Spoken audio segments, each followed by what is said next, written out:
नहीं,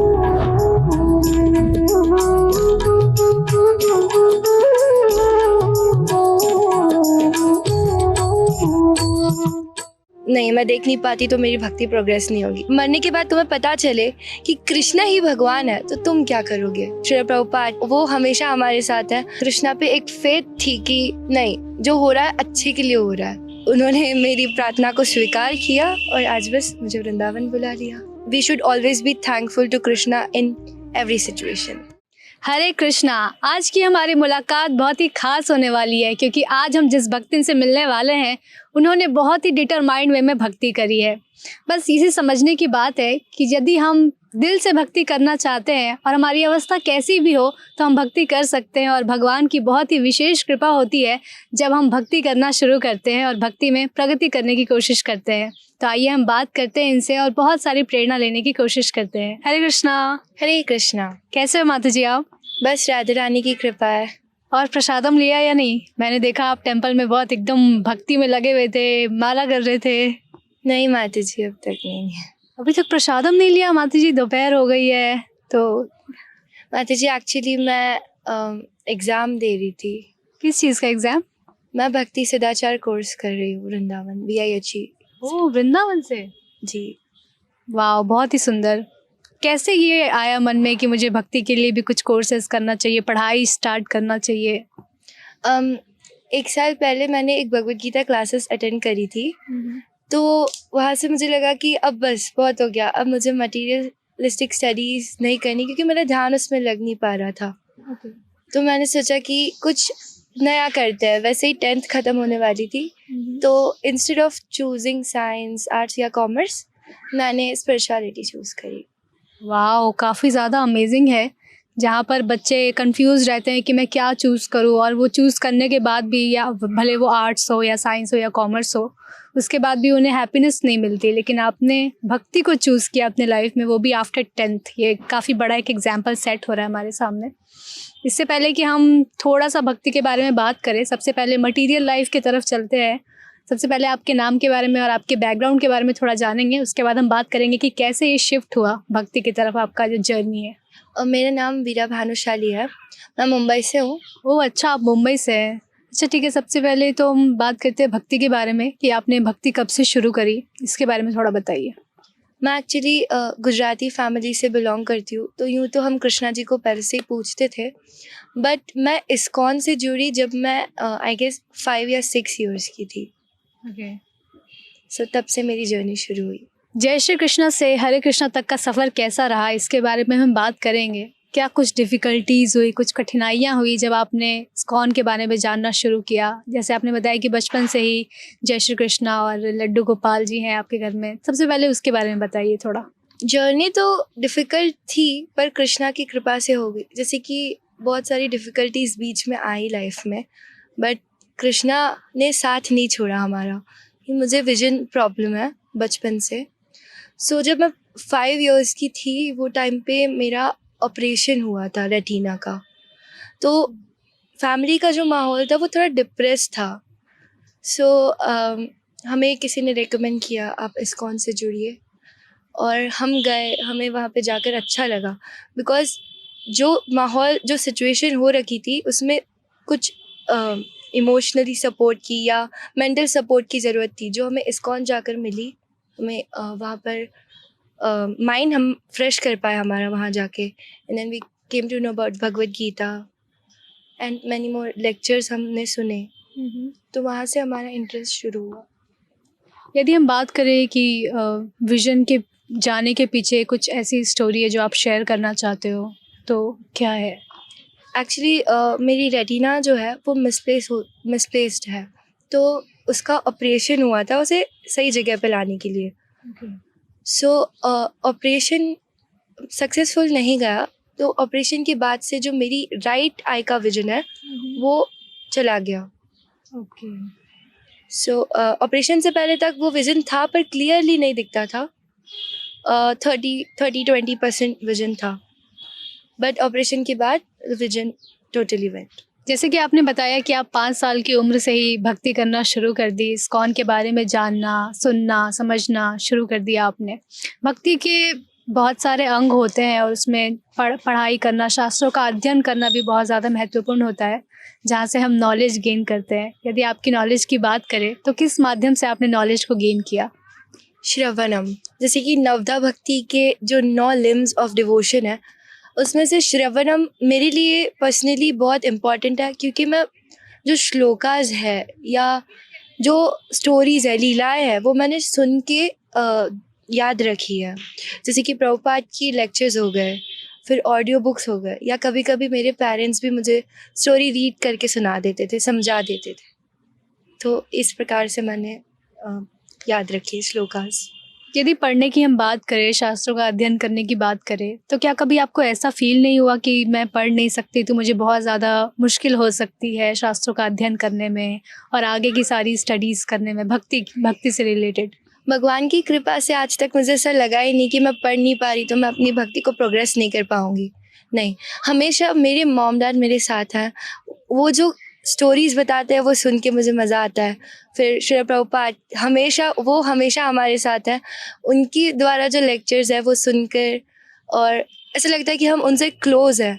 तो वो सुनकर मुझे कभी ऐसा नहीं लगता कि नहीं, मैं देख नहीं पाती तो मेरी भक्ति प्रोग्रेस नहीं होगी। श्रवणम is the goal.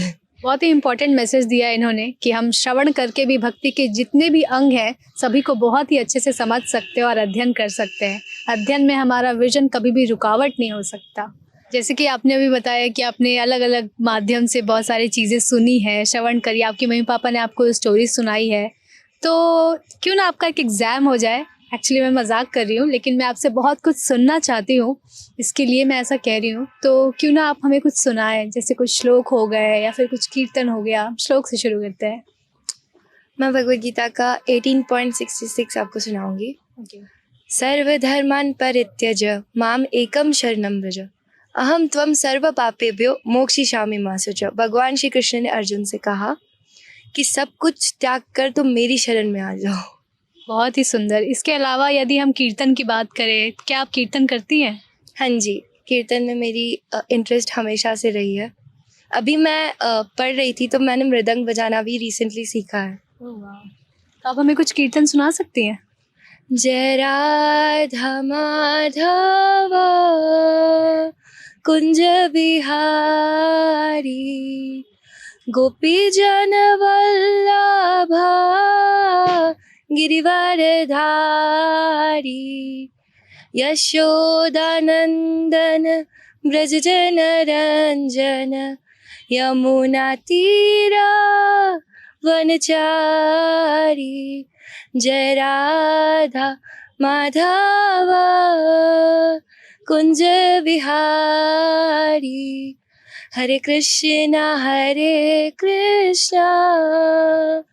Krishna Krishna Hare Hare Hare Ram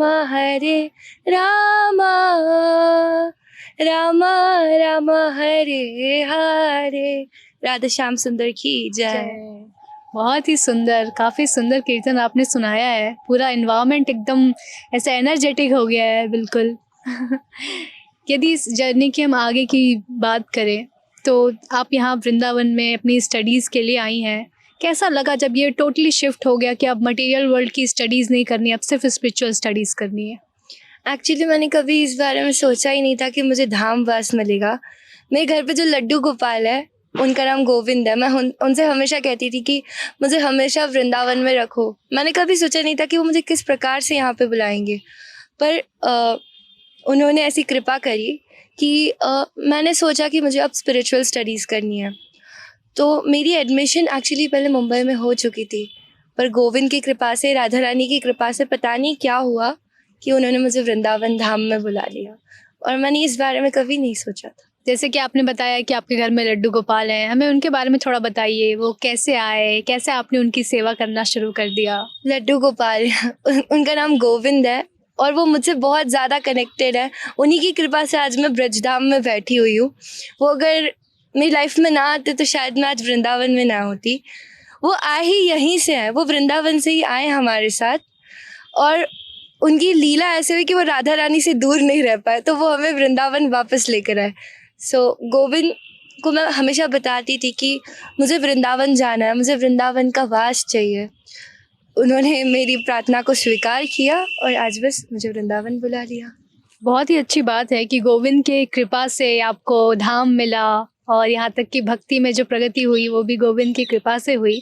और कहीं ना कहीं उनका आना और भक्ति मिलना, ये दोनों चीज़ें कनेक्ट हो रही है आपके लाइफ में। लेकिन यदि हम इस जर्नी में आगे चलते चलते बात करें तो क्या कभी कुछ ऐसा डिस्ट्रैक्शन, कभी कुछ ऐसा डीमोटिवेशन सा कुछ लगा कि भक्ति क्यों करना चाहिए, या फिर भक्ति करते करते कुछ ऐसी इंसिडेंट हुई जो आप शेयर करना चाहते हो? डीमोटिवेशन की बात अगर मैं करूँ तो जब मैं स्कूल में थी तो बहुत सारे लोग ऐसे थे कि ये कैसे कर पाएगी, ये पढ़ नहीं पाएगी, तो वो डीमोटिवेट करके जाते थे। कहीं ना कहीं मुझे लगता था कि मैं अकेली हूँ, लाइक सपोर्ट नहीं मिल रहा है मुझे, जो मुझे करना है उस चीज़ में। पेरेंट्स का सपोर्ट था, पर जब स्कूल में हम जाते तो हमारी बात पूरी अलग हो जाती है। फ्रेंड सर्कल होना, कभी कभी होता था कि लोग कहीं और चले जाते थे, मैं नहीं जा पाती। जैसे कि पिकनिक्स में मुझे स्कूल में नहीं लेकर जाया गया, बिकॉज केयर कौन करेगा। तो वो कहीं ना कहीं जाकर मुझे हर्ट होती थी। मैं घर पे जाके पेरेंट्स को बताती थी कि स्कूल में मुझे पिकनिक नहीं लेकर जाया करता। तो छोटी थी तब समझ में आता नहीं था मुझे, तो छोटी छोटी बातों को लेकर दिल में बुरा लगता था। पर कृष्णा पे एक फेथ थी कि नहीं, जो हो रहा है अच्छे के लिए हो रहा है। तो जब आप इस्कॉन से जुड़ी तो वहाँ पर भी क्या कुछ ऐसी चीज़ें हुई जो आपको डिमोटिवेट करती हो? जब मैं इस्कॉन से जुड़ी तो मेरी लाइफ एकदम चेंज हो गई। मेरे दिमाग में कहीं ना कहीं था कि क्या यहाँ पे भी सेम चीज़ें होंगी मेरे साथ, क्या लोग मुझे एक्सेप्ट करेंगे। पर यहाँ पे जब मैं गई तो टोटली अपोजिट। यहाँ पे सब लोग बहुत हम्बली बात कर रहे हैं, पोलाइटली बात कर रहे हैं, जो मैं करना चाहती हूँ उस चीज़ के लिए सपोर्ट कर रहे हैं। मुझे डीमोटिवेट करने की जगह ज़्यादा मोटिवेट कर रहे हैं कि यस बेटा आप ये कर सकते हो, you are on the right path. तो ये सपोर्ट मुझे रहा है।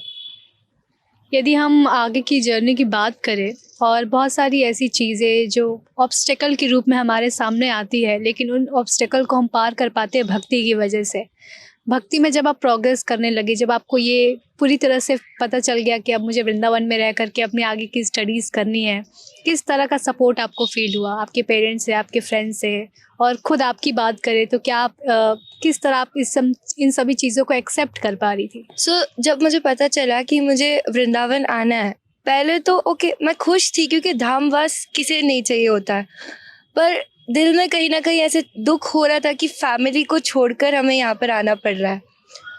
पर एक्सेप्ट मैंने कर लिया और पेरेंट्स का सपोर्ट मुझे बहुत रहा है, बहुत ही ज़्यादा। मैंने बस एक बारी उनके सामने जाकर ये रखा कि मैं स्पिरिचुअल स्टडीज़ करना चाहती हूँ, अब मुझे मटेरियलिस्टिक स्टडीज़ नहीं करनी। तो उन्होंने तुरंत वो चीज़ को एक्सेप्ट कर ली। जबकि ये कलयुग है उसमें पेरेंट्स जनरली ऐसे बोलते हैं कि तू अभी से क्यों भक्ति कर रही है।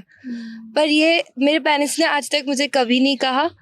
दे वर ऑलवेज सपोर्टिव। और रही बात फ्रेंड्स की, तो कुछ ऐसे फ्रेंड्स हैं जो मुझे सपोर्ट करते हैं, पर कुछ ऐसे भी है कि कहते हैं कि अगर तुझे पता चले जब तेरे डेथ आने वाली, जब तुझे पता चले कि कृष्ण भगवान है ही नहीं तो तू क्या करेगी। मैंने उनसे कहा कि श्रील प्रभुपाद ने कहा है कि अगर तुम जब मरने के बाद तुम्हें पता चले कि कृष्ण ही भगवान है तो तुम क्या करोगे। तो ऐसे सपोर्ट मिलता भी रहा और बीच बीच में डीमोटिवेट भी होती रही। पर श्रील प्रभुपाद की कृपा, मेरे पेरेंट्स की कृपा, मेरी शिक्षा गुरु की कृपा से मैं डिस्ट्रैक्ट नहीं हो पाई। मेरी लाइफ की आगे की जर्नी की हम बात करें तो आगे के लिए आपने क्या सोच कर रखा है? आगे के लिए मैंने यही सोचा है कि मैं स्पिरिचुअल स्टडीज़ मेरी कंटिन्यू करूँगी और कीर्तन में मेरी रुचि है तो मैं कीर्तन सीखना चाहती हूँ। बहुत अच्छी बात है कि आपकी कीर्तन में भी रुचि है। इसके साथ ही यदि और भी कुछ हम ऐड करना चाहें तो कुछ और भी ऐसी चीज़ है जिसमें आपको काफ़ी ज़्यादा इंटरेस्ट हो? मैं एक्चुअली इंस्टाग्राम पे वीडियोस के द्वारा प्रीचिंग करती हूँ। मतलब मुझे पहले से ही एक्टिंग का या कह लो कि स्पीच देने का बहुत शौक था। तो इंस्टाग्राम पे जाकर मैं कुछ अच्छा लगा, जैसे कुछ कोट्स प्रभुपाद के अच्छे लगे, उस पर एक वीडियो बना दी। ऐसे मैं लोगों के साथ कोलैबोरेशन भी करती हूँ और मैं ट्राई करती हूँ कि मैं ज़्यादा से ज़्यादा नए लोगों को अपने साथ जोड़ूँ ताकि वो भी कृष्ण कॉन्शियस का प्रचार कर पाए। जो नए लोग आपको देख रहे हैं वो अगर आपसे इंस्टाग्राम पे जुड़ना चाहे तो वो कैसे जुड़ सकते हैं? मेरी आईडी का नाम है भानुशाली वीरा, आप मुझे वहाँ पर जाके फॉलो कर सकते हैं। और मैं ट्राई करूँगी कि मैं आपसे डीएम्स पे बात कर पाऊँ। इस वार्तालाप के अंत में पहुंचते समय यदि आपको कुछ मैसेज देना हो जो आपको दर्शक देख रहे हैं उन्हें, तो आप क्या मैसेज देना चाहेंगी? मैं यही मैसेज देना चाहूँगी कि मैंने प्रभुपाद के एक कोट में पढ़ा था कि everything happens for the best. जो होता है अच्छे के लिए होता है। अब जैसे कि मेरी लाइफ में अगर ये फेस नहीं आता तो मैं शायद डिवोशनल लाइफ से जुड़ नहीं पाती। सो आई एम थैंकिंग कृष्णा कि अच्छा हुआ कि आपने ये फेस मेरी लाइफ में लाया। मैं डिवोशनल लाइफ से और डीपली कनेक्ट हो पाई। एंड मतलब we should always be thankful to Krishna in every situation. बहुत ही सुंदर, very amazing. Hare Krishna, thank you. बहुत ही इम्पोर्टेंट इन्होंने मैसेज दिया है और जो कृतज्ञता की भावना इनके अंदर है वो इन्हें बहुत ऊपर तक ले जाएगी। इन्हें, हालांकि सिर्फ इन्हें ही नहीं, बहुत सारे ऐसे लोग जो अपने जीवन में कृतज्ञता का भाव लाते हैं, भक्ति को अपनाते हैं, वो अपने जीवन में उच्च स्तर को प्राप्त करते हैं। Thank you so much. Hare Krishna. ऐसे ही और भक्तिमय कार्यक्रमों के लिए देखिए हरे कृष्णा टेलीविजन, और इसे प्राप्त करने के लिए आप अपने केबल अथवा DTH ऑपरेटर से संपर्क करें तथा और अधिक जानकारी के लिए आज ही डायल करें 7666 839 839।